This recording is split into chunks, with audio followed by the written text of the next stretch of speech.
Hi, everyone. I'm Charmaine Williams, the Minister for Women's Social and Economic Opportunities, but as the local MPP for Brampton Centre, I am thrilled to be part of this historic infrastructure announcement for the City of Brampton. Building on job creation strategies like the $265 million Magna EV battery facility and the $1 billion investment in healthcare services, today's announcement demonstrates that this government understands the importance of supporting the Brampton economy and delivering on infrastructure to keep up with our growing population. Providing fast and convenient transportation options, including GO rail service, is crucial to the health of our economy and priority of this government. This brand new and improved Ramilly GO station is a shining example of how prudent planning and investing will make travel easier and further our goal of creating jobs while boosting our economy and maintaining a high quality of life for all residents. As always, I want to thank my colleagues for being here today in Brampton Centre and thank them for their continued support for Brampton. Now at this point, I would like to ask MP Maninder Sidhu to come and give his remarks. Thank you.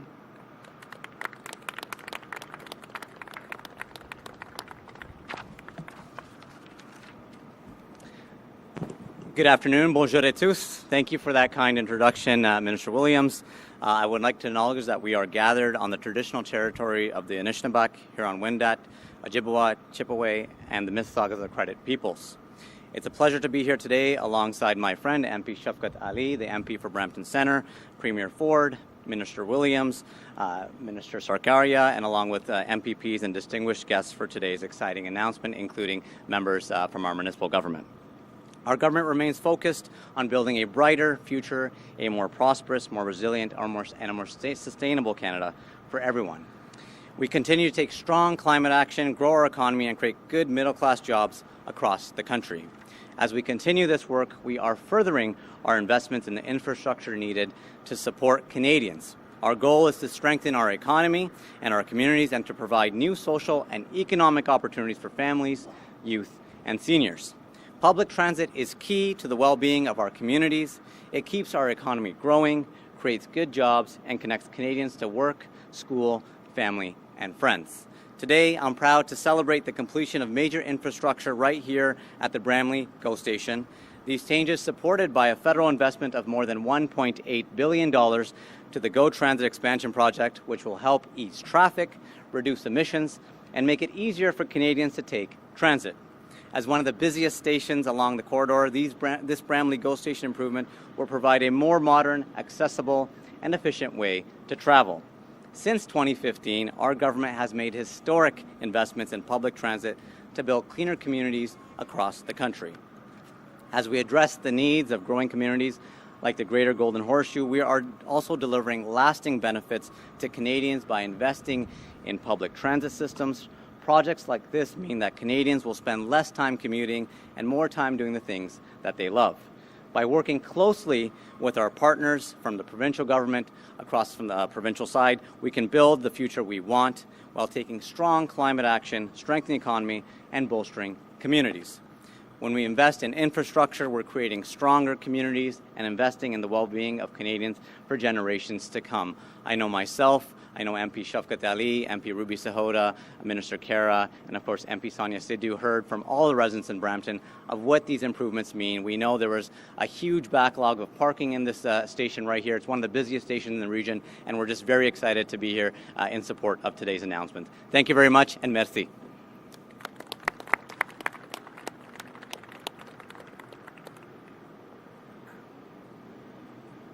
My name is Patrick Brown, the Mayor of Brampton, and I'm joined here today by local councillor Rod Power. And really, I just want to say thank you on behalf of the City of Brampton to our federal and provincial governments for supporting this significant investment in one of the busiest GO centres in the province.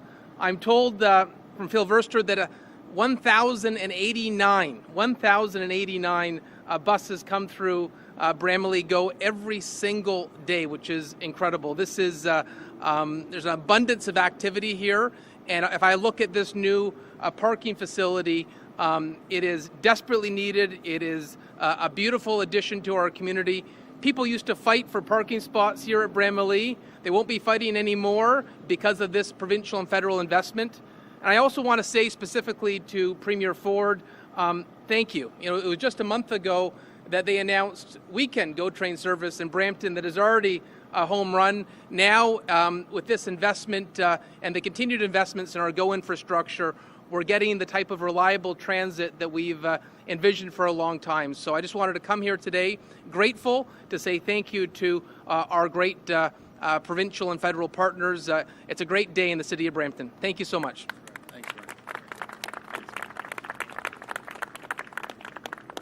Thank you, Mayor Brown. What's so great about Bramalea is it is the busiest station on the Kitchener line. It is also one of the stations that we really had to put in place with a view of how our network is going to expand in the future. But we've got a lot of transit projects going on in Brampton and the area. This was a really important one for us to win. And what it enables us to do is some of that service expansion that Mayor Brown talked about. We now run 16 trains both directions, 32 trains every day on weekends, making this the 7-day railway service in and out of Brampton, and we're looking forward to making more progress on the GO expansion in the future. And over to Minister Mulroney. Thank you, Phil. Hello, everyone. Bonjour à tous. It's great to be back in Brampton alongside MP Sidhu, MP Ali, Minister Williams, Minister Sarkaria, Minister Cho, Phil Verster, Mayor Brown, MPP Sandhu, and of course, Premier Ford. It's days like today where I'm reminded of just how much we've been able to accomplish as a government. One of my first announcements as Minister of Transportation 4 years ago was right here in Brampton, to announce the introduction of two-way evening GO service and more frequency along the Kitchener line. And that's why I'm so pleased to be here at the Bramalea station today with Premier Ford and my colleagues as we take another exciting step forward to improve GO transit for Brampton residents. We made a promise to get Ontario moving, and our government is delivering results. Things look a lot different now than they did when the Liberals were in power. To start, we're getting things built. And transportation projects are being built concurrently, not just one at a time. Transportation planning is also focused on the long term, not just quick wins. Under our government, things are changing, and this is good for Ontarians. Premier Ford's collaborative approach to building has brought together all levels of government, federal, provincial, and municipal, to deliver the largest expansion of public transit infrastructure our province has ever seen. We're working towards two-way, all-day, 15-minute GO train service on core segments of the network.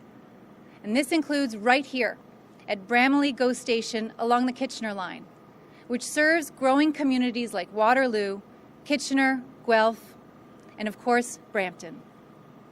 But new public transit isn't the only thing that we're bringing to this great city.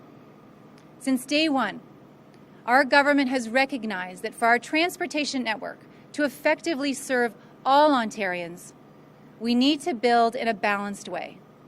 And that's why we're also moving forward with Highway 413.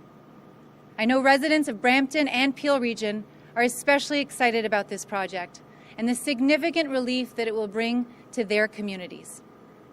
All in all, the benefits of our historic investments in transportation right here in Brampton and across the province speak for themselves.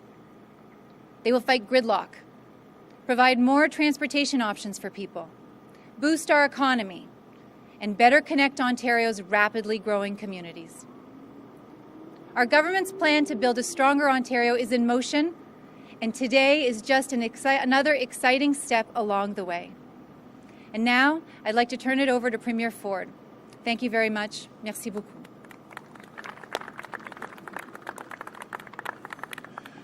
Well, good afternoon, everyone, and thank you, Minister Mulroney, for that introduction. Before I get started, I just wanted to acknowledge the terrible tragedy that took place earlier today in Ottawa region. I'm deeply saddened by the loss of another brave police officer, OPP Sergeant Eric Miller, who was senselessly killed in the line of duty. It's just devastating news, and our thoughts and prayers are with his family and loved ones during this difficult time. I also want to offer my prayers for the two officers who were injured as we await word on their condition. Just this past weekend, I had the honor of speaking at the Ontario Police Memorial Foundation Ceremony of Remembrance to remember the police officers who lost their lives in the line of duty over the past year. Tragically, this year, we've added 5 names to the memorial wall. And it's just devastating that next year we now have to add another name. It's also another reminder why it's so important that we support and recognize our police officers every chance we get and ensure that they're treated with the respect and dignity they deserve. May God bless our brave women and men in uniform. It's a pleasure to be back in Brampton alongside MPP Sadu and MP, I apologize. We almost transferred you over to the PC team provincially. And then MP Shevkot, Minister Mulroney, Williams, Sarkaria, and Cho, and MPP Sandhu. And it's great to see Phil Verster from Metrolinx and MP Sadu. And Mayor Patrick Brown, which is just, I got to tell you about Mayor Brown. He's been a fabulous partner every step of the way. He's helping us in partnership grow Brampton, no matter if it's the new medical university or the hospital or the transit. So we're thrilled to be here today, Mayor, and thank you for hosting us. To mark another important milestone as we deliver on our promise to expand and improve GO train service, including here on the Kitchener GO line, making it easier and more convenient for people to take transit. In one of the fastest growing regions in the province, I remember years ago when I lived here about 35 years ago, it was a lot smaller. 410 wasn't built. Now look at it. It's an incredible city. I want to thank Phil and his team at Metrolinx for all the hard work that you've been doing day in and day out, making improvements to the bridges, tracks, and stations across the corridor. And as we continue to make these improvements, we recently introduced two-way weekend GO train service between Brampton and Toronto and new weekend GO bus service serving Waterloo, Kitchener, and Guelph. And today, we're thrilled to celebrate the completion of the major upgrades here at the new and improved Brampton GO station. What they've done here is just absolutely incredible. If you just look behind me, this is a revamped station, includes a new main building allowing customers to easily access train platforms through accessible pedestrian tunnels and upgraded elevators. The platform includes new canopies, a new snow melt system, and can now accommodate our 12-car trains. That means less crowded trains and more comfortable commutes. The station now has more than 4,100 new parking spaces, including a brand new 2,059 car parking garage, the biggest parking structure in the GO train network. And for the first time, we have 3 different bus services: GO Transit, Brampton Transit, and Zoom, all with stops inside the station, making this a very, very key transportation hub for the growing Peel region. And friends, this is just the beginning. This new station, this new transit hub, brings us one step closer to all-day two-way GO train service along the Kitchener line. The expanded rail service will be a huge boost for the people and businesses of Kitchener-Waterloo, Guelph-Wellington, Halton, Peel, and beyond. It will provide transit riders with more service, more options, more connections to other transit networks, and more convenience. It will help fight gridlock on our roads and reduce travel times, allowing people to spend less time commuting and more time at home with their families. Friends, over the next 10 years across the province, our government is investing over $70 billion in the biggest transit expansion in Canadian history. We're building fast and reliable rail options from Niagara in the west to Bowmanville in the east and to Timmins and Cochrane in the north. We're building new subways, including the Ontario Line, Scarborough Subway Extension, and the York North Subway Extension. And while some people may say that we have to choose between building roads and transit, that doesn't have to be the case. While we expand our transit system, we're investing $25 billion over the next 10 years to build new roads and highways. This includes the new Highway 413, which I know the people of Peel love. We hear it every single day, which will save drivers in Halton, Peel, and York regions up to 30 minutes each way on their commute. And the Bradford Bypass, a new 4-lane highway that connects Highways 400 and 404 that will save drivers up to 35 minutes per trip. We're building the transportation infrastructure and our economy needs to reach its full potential to keep people and goods moving. Together with our partners, we're building Ontario now and for the future. I want to thank you for joining us today, and may God bless the people of Ontario. Thank you. We'll now go to the floor for questions. If reporters could please line up with the microphone behind me. If you could please identify yourselves by name and outlet. And just a reminder, it's one question and one follow-up. First question. Good afternoon, Premier. This Hi. is Nitin Chopra from Prime Asia TV. Great to see you. Thank you. Premier, if we say that Mississauga wants to move out of the region of Peel, and whereas the Brampton has long dues, long bills, more than $1 billion, and Mayor Patrick Brown is working very hard to get funding and businesses here in Brampton. So what is the Ontario government stand? Will you merge these cities, or your stand is other way? Thank you. Well, we'll see. And thank you for that great question. I think I've always said publicly, and I'm not going to change it, I always think Brampton and Mississauga are large cities that can stand alone, but the decision hasn't been made. But I'll guarantee you that Brampton will always be taken care of, always, and they'll be made whole. And so will Mississauga and Caledon as well.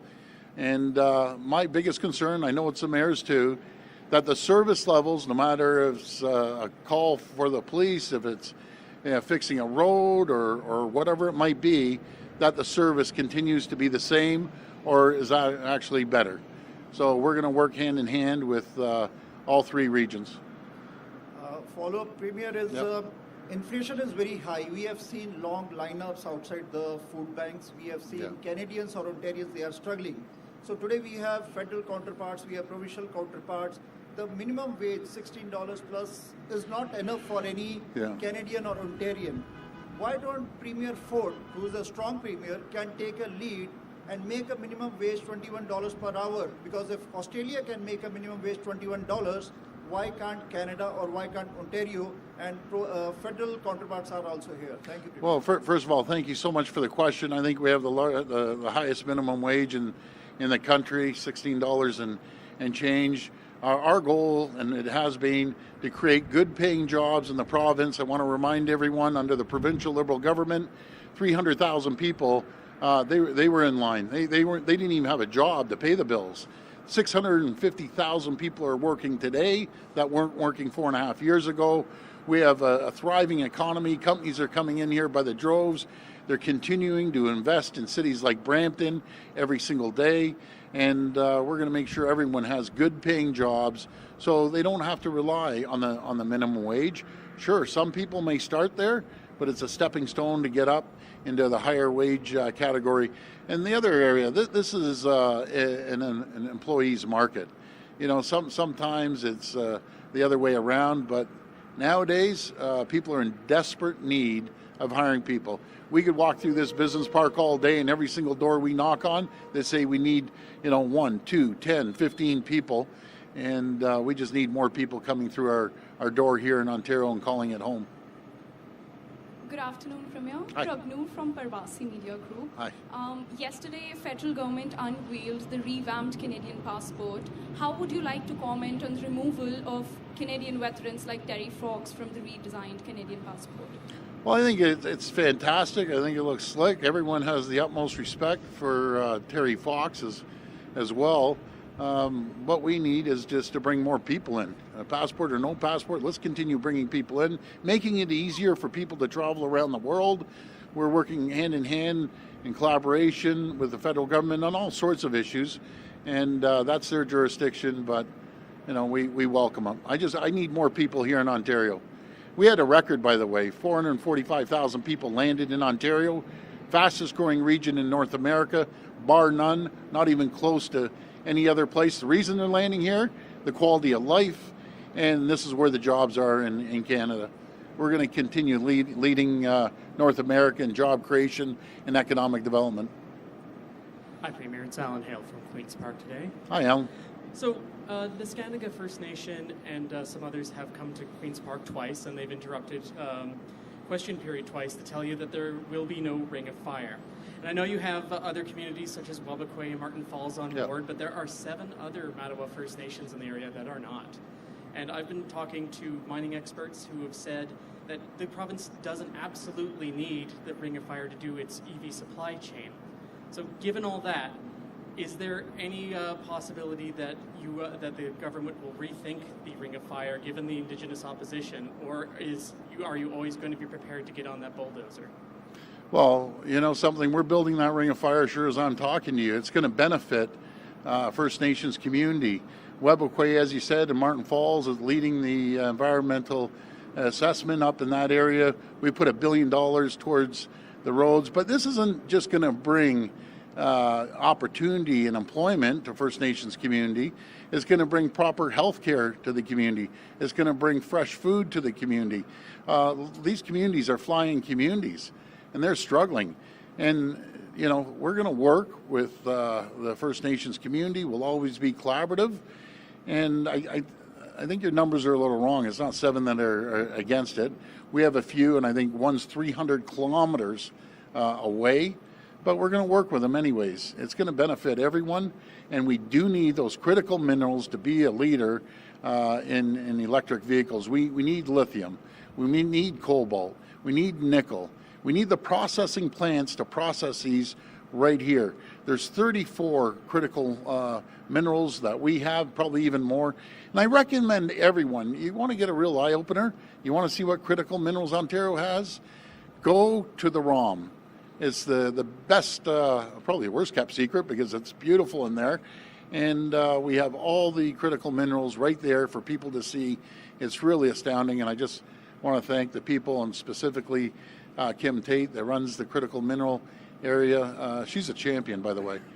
And it's another selling tool for the world to come and take a look. All right. If Ontario does really need the critical minerals, and we are going to move ahead with this project regardless. Yeah. How are you prepared for a possible conflict with communities like Neskantaga? What are you going to do if they follow through on promises to block construction from crossing the Attawapiskat River?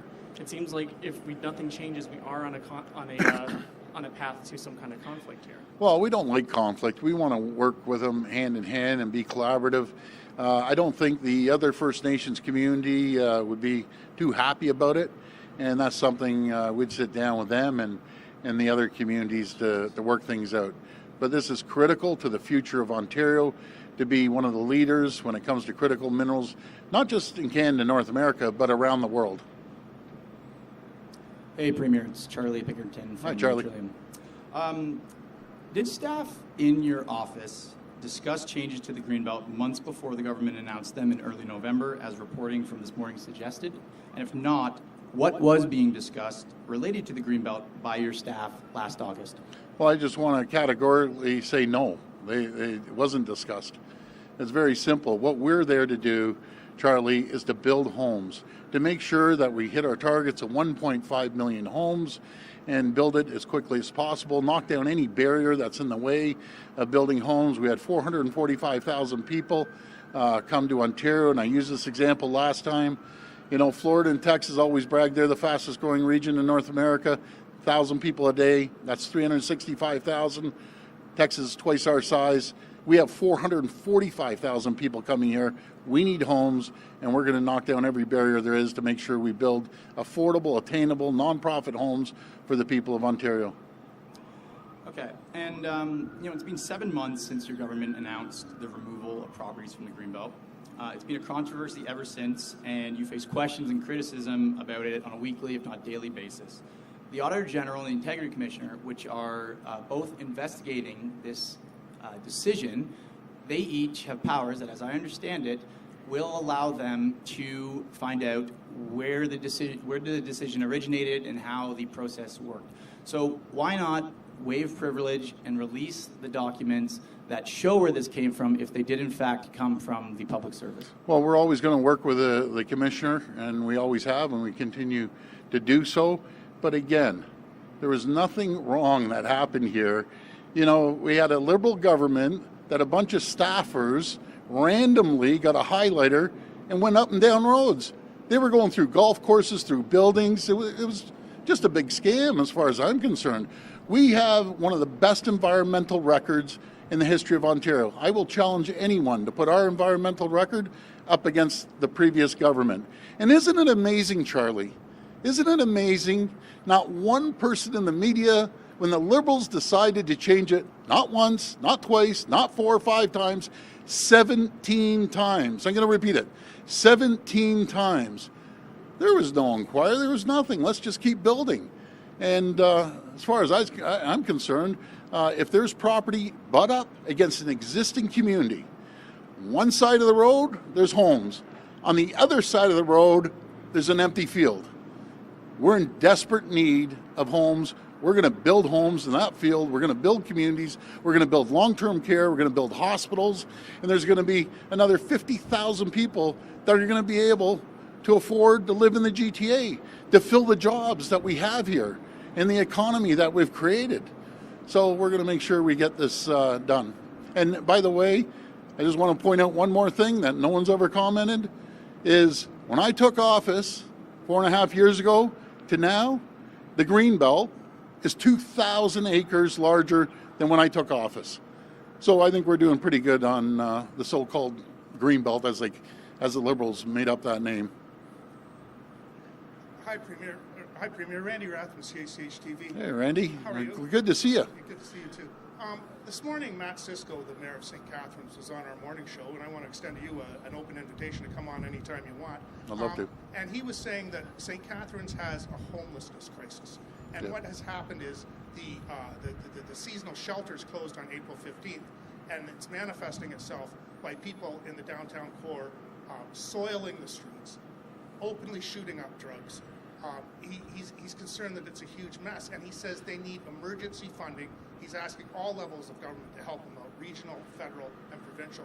Is there anything you can do to give them money to give these people places to live so that they're not on the streets living? Yeah, good question, and you look great in shorts, by the way, Randy. Anyways, this is very, very serious. The mayor texted me, and by the way, he's a really good mayor, and a lot of regions around Ontario are facing this. We are allocating millions of dollars throughout Ontario. The Auditor General came out with a report with a new formula. We're following the formula, but in saying that, we're always going to be there to help them build homes. And again, this is really tough on communities. When you go down the street and you see people shooting up needles, they're on drugs. They need rehabilitation. That's the first step. Then we have to get them into a home, and then we have to get them back on their feet and get a good paying job. That's what we're going to do, and we're going to continue supporting municipalities. The mayor told me today that the first step is to get them into housing, because getting people off of drugs, getting them into rehab isn't going to work unless they have a place to live.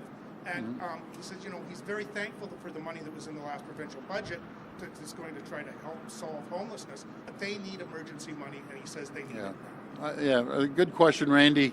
And the mayor is a really good mayor, as I mentioned. We actually increased funding for this, and he acknowledged it in his text today. We're going to be there to help these communities, but there's one thing I may disagree. These people need to be in rehab.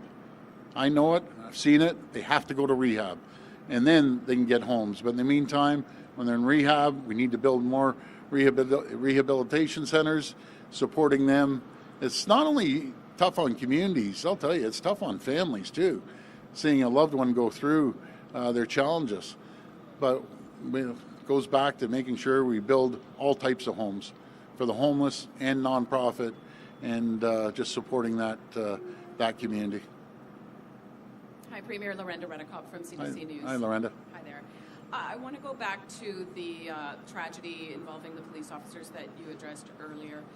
This is far from the only incident recently. What do you think is contributing to all the violence targeting police over the last few months? Well, number one part of it is bail reform. And, we're working collaboratively with the federal government, but there's out of the 5 people, 3 of them shouldn't be on that wall. The family shouldn't be going through the pain. If we had proper bail reform, keep the bad guys in jail. You can't have a justice system that has an open door policy. They go out shooting up the streets, and next thing you know, the next day, they're back out shooting up the streets. You commit a serious gun crime, you should be thrown in jail for years. And we need the support of the justice system, the federal government. When 13 premiers sign a letter, all police chiefs across the country, unheard of, all send a letter to the federal government, change the criminal code. We need to change the criminal code. I have confidence they're going to do it. I have our local MPs. We work very well together with the federal government. I was just telling them there's probably no 2 governments of different political stripes that have worked as close together as we have. This is urgent. We can't wait until the next session. We need to act immediately. Absolutely immediately, because we can't have our police officers losing their lives, being ambushed, and literally ambushed. It's unacceptable. With this motion that your party just voted down right before coming here, the opposition says that this would just bring Ontario in line with what the federal government has. So what's the problem with it? Why did you vote against it? I'm not too sure what motion you're talking about, to be very frank. Oh, sorry, Bill 100. Okay. Well, I think right now we have a structure that is working. It's not broken, and this is just a little political maneuver from the opposition. We're going to continue moving forward. We're always held to account, and we're going to continue moving forward, being accountable to the taxpayers, like every government should be. Hi, Premier. It's Siobhan Morris from CTV. Hi, Siobhan. Ontario's casinos have recorded more than $372 million in suspicious transactions, some of them as big as $100,000 in one go. One man in particular did $4 million of these kinds of transactions. Other jurisdictions aren't letting cash move in such big amounts, so why is Ontario? Well, the OLG, if they see anything conspicuous or out of the norm, they call the OPP in, and they'll do an investigation like anything else. And I have all the confidence in the world in our OPP and along with the OLG. So any suspicious money flowing, they get contacted, and they'll do an investigation. And I know it's been something of a moving target. Where are we at with the review of the governance and the structure of Peel Region municipalities, and when do you expect to have a decision that can be shared?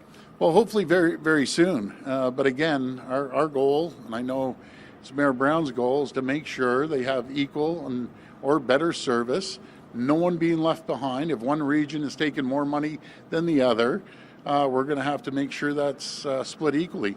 But I can assure you, both Mississauga, Caledon, and Brampton will be taken care of, and they're going to work collaboratively if we decide to move forward on this as a group, not as just one person making a decision. Hi, Premier. Laura Stone, Globe and Mail. Hi, Laura. Hi. You talked about Mississauga and Brampton being able to stand alone.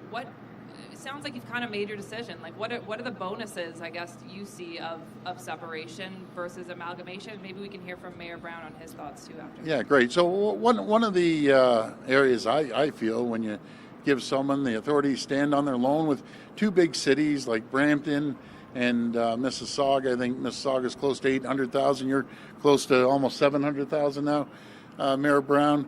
You don't have to worry about constantly going to the region. I'll give you one example with Mississauga.